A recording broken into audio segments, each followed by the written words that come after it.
Hey, good morning, Chavra, and a good night of Shabbos. Today is the 27th day, Chof Zayin Sivan, and we are concluding Perek Tes in Shari Yechud Emunah from page 83. In today's lesson, the greatest quality that man possesses is what? Is wisdom. His wisdom creates emotions which direct his thoughts, speech, and actions, and it is thus self-understood that there's a wide gap between man's intellectual capacity, and human action. Okay. By the way, I know someone who I was visiting in the hospital. He left me a message today. He's very, very, very concerned because his memory's starting to go. And I obviously, you feel for the man. It's like when he knows that his memory's starting to go, it's tough. So I'm not saying that memory wisdom is the same thing, but when you learn and you retain information, it's wisdom and knowledge that you have in your brain. When you start to forget it, it's a very painful zach. The first and supreme quality and rank with regard to created beings is wisdom. Animals have instinct, but human beings, aside from obviously speech, have wisdom, for which reason it's called the Reish is the beginning. As in the phrase, what's the pasuk? I forget. Reish is Chachma. Reish is Chachma. Yes, Hashem. The beginning of wisdom. For indeed, the beginning and fountainhead of all the life force and creatures. From wisdom are derived understanding and knowledge. We're on page 83. And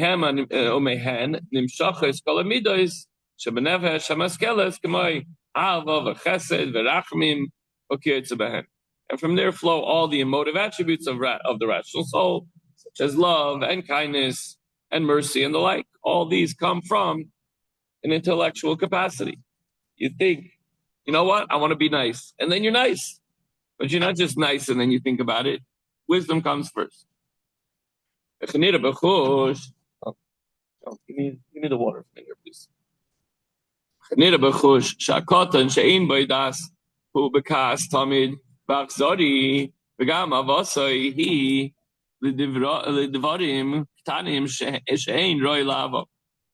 we see with a child who hasn't yet attained a wisdom to be able to control himself, often he gets angry, he gets unkind, and even his love is for trivial things that are unworthy of being loved. That's why as we get older and we're smarter, we shouldn't get so emotional, whether it's angry or jumping. Don't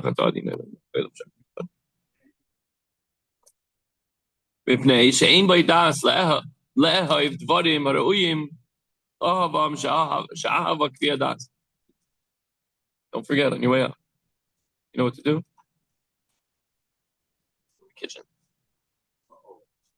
Because he lacks the understanding to love things that are worthy of love, for love varies with the level of one's understanding.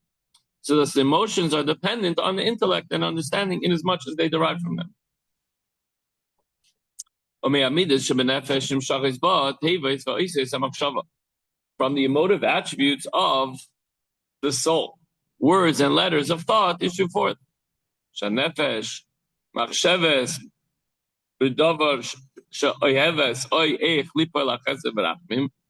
soul thinks of that which it loves, or how to perform deeds of kindness and mercy. And so to all the other midas, the other attributes, they all serve as a source for the words and letters of thought. Every thought that happens in the world. Then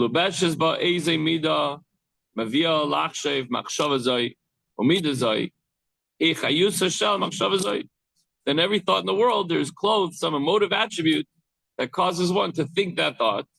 And then this attribute is the force of that thought.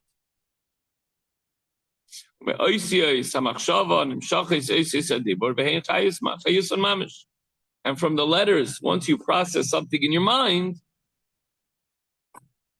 out comes speech, out comes speech, And then it becomes hadibur mevi lidei ma'isa. Speech turns into action.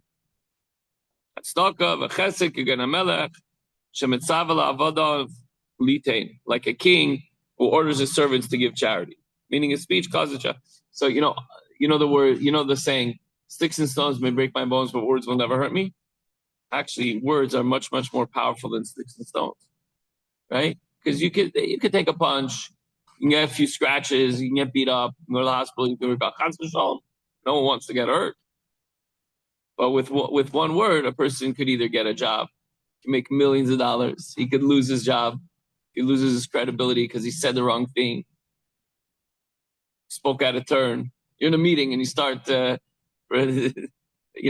okay, Larry, what do you think we should do in the company? And then you're like, blah, blah, blah. You guys are all crazy. You know what? Get out. You're done. You're gone. Or you say, you know what I think you should do? I think you should listen to the boss. He has amazing advice, and this is what you should do. And move this piece and that piece, and move this around, that around. Do this, that, and the other, and suddenly, you get a raise. You get an unbelievable. Yeah, one word, the phone fall right off. One bang. Okay. Thank you. Well, word led to action. So obviously we have to be very careful. But where did the word come from? You thought about what you were going to say, especially in that meeting. You were prepared.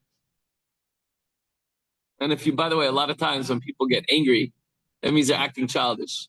People say you're acting childish because a child might not have the wisdom to control his thoughts and then his words and his actions. But as you get older, you should have the capacity to control your thoughts because you're wiser. Okay. Even when a man himself does some deed, which he had thought of doing,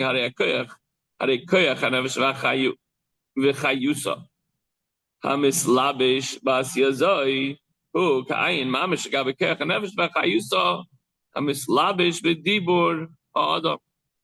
The power of the neshama and its life force, which clothes itself in this deed, is absolutely nothing in relation to the power of the soul and its life force, which clothes itself in the speech of man. They are to each other as a relation and comparison of the soul to the body. What does that mean? To the same degree, is there no comparison between the power of the soul and its life force, which clothes itself in the speech of man, and the power of the soul and the life force, which clothes itself in man's action?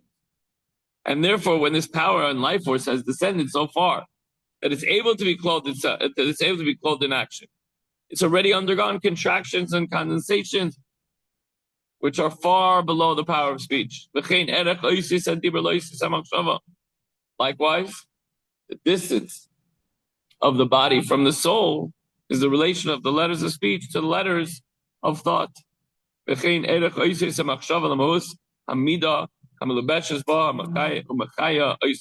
John. And likewise is the relation of the letters of thought to the essence of the emotive attribute which is clothed in it and animates it, meaning the thought that derives from the emotion is in no way comparable to the emotion itself. Hold on. We're almost done. No, wait up. V'chein erich mahus v'chayis amida legavi achokma bina v'das sheklaluson hu haseichel shememana nifshach amida zay. Likewise, the relation of the essence and life force of the emotive attribute in comparison with the wisdom, understanding, and knowledge, which together constitute the intellect from which this attribute was derived.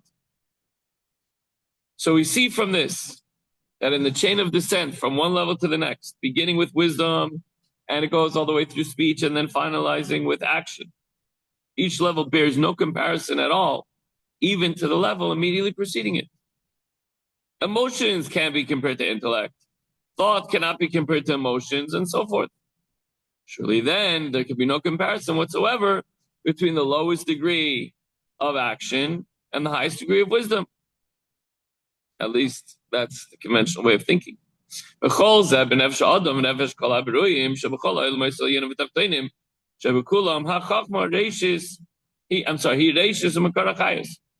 this applies to the soul of man and the soul, so to speak, of all created things. like the stone, Larry, right? Heaven, in all the higher and lower worlds. In all of them, wisdom is the beginning, Reishis Chachma, and the source of the life force. Hashem, however, as will soon be concluded, is as distant from the degree of wisdom as he is from that of action. From Hashem's perspective, action and wisdom are humble equals. From us, we have a trajectory. There's wisdom, and there's speech, and then there's action. But Hashem is far removed from everything. The zenith of man is his mind. Your comprehension controls your feelings, and consequently your thoughts and your speech and your actions. Obviously, very often in America we say it's the opposite. Follow your dreams, follow your heart. No, Torah teaches us that our mind can control what we say, what we do, how we act, and how our emotions are being controlled. Okay, this is the Tanya for today. Everyone have an amazing day and a wonderful Shabbos Kodesh.